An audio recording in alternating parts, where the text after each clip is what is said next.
Red book అంటున్న వాళ్ళకి digital book ఎలా ఉంటుందో చూపిస్తామంటున్నారు వైసీపీ అధినేత వైఎస్ జగన్మోహన్ రెడ్డి.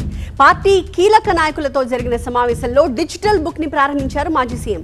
అన్యాయానికి గురైన కార్యకర్తలు ఈ డిజిటల్ బుక్ ని ఉపయోగించుకోవాలంటున్నారు.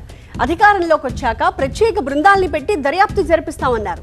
సప్త సముద్రాల అవతల ఉన్న తీసుకొచ్చి చట్టం ముందు నిలబెట్టి శిక్షిస్తామన్నారు జగన్. అన్యాయానికి గురైన ప్రతి కార్యకర్తకు న్యాయం చేస్తామన్నారు. గొప్ప విప్లవం ఇది.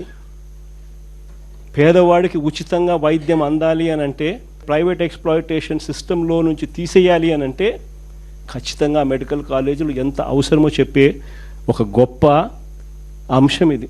మరోవైపున దీంట్లో వచ్చే సీట్లు, ఆ సీట్ల ద్వారా మన పిల్లలకు చాలామందికి ఉచితంగా చదువులు, మెడిసిన్ చదువులు చదువుతారు. మిగిలిన వాళ్ళకు కూడా ప్రైవేట్తో పోలిస్తే తక్కువ రేటుకి సీట్లు అందుబాటులోకి వస్తాయి గవర్నమెంట్ మెడికల్ కాలేజెస్లో. అది రెండవ అడ్వాంటేజ్. ఇన్నిన్ని సీట్లు జిల్లాలలో అందుబాటులోకి రావడంతో, రాష్ట్రంలో ఇన్నిన్ని సీట్లు అందుబాటులోకి రావడంతో డాక్టర్లు ప్రతి జిల్లాలోనూ అవైలబుల్గా ఉంటారు. ఒక గొప్ప కార్యక్రమానికి చంద్రబాబు నాయుడు అనే వ్యక్తి స్కాముల కోసం అని చెప్పి ఏకంగా మెడికల్ కాలేజీను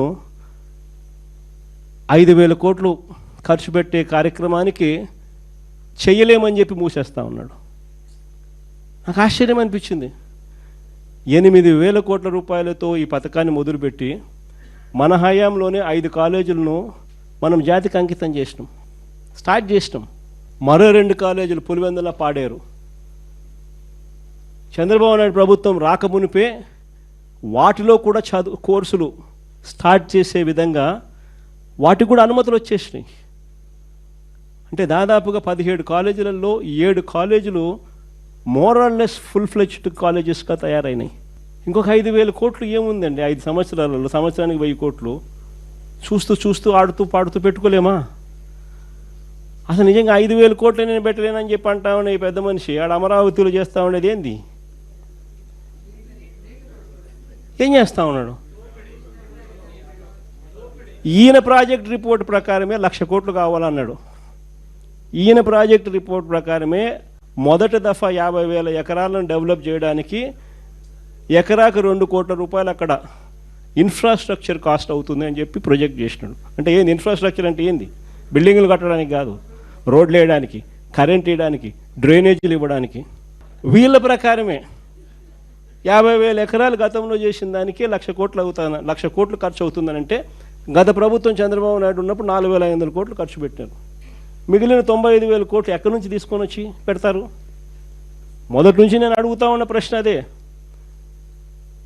ఈ 95,000కు ఎక్కడి నుంచి తీసుకొచ్చి పెడతారని చెప్పి ప్రజలు అడుగుతూ ఉన్నప్పుడు ఈ పెద్ద మనిషి ఇంకో 50,000 ఎకరాలు కావాలంటున్నాడు. ఆ 50,000కి అదే పరిస్థితి ఇట్టుంది. ఇంకొక 50,000 కావాలంటున్నాడు. దానికి ఇంకో 1,00,000 కోట్లు. మరి నీకు అమరావతి కోసం 2,00,000 కోట్లు నువ్వు ప్రణాళిక వేసినావు. చేతిలో డబ్బు లేదు కానీ 2,00,000 కోట్ల ప్రణాళిక అంటున్నావు.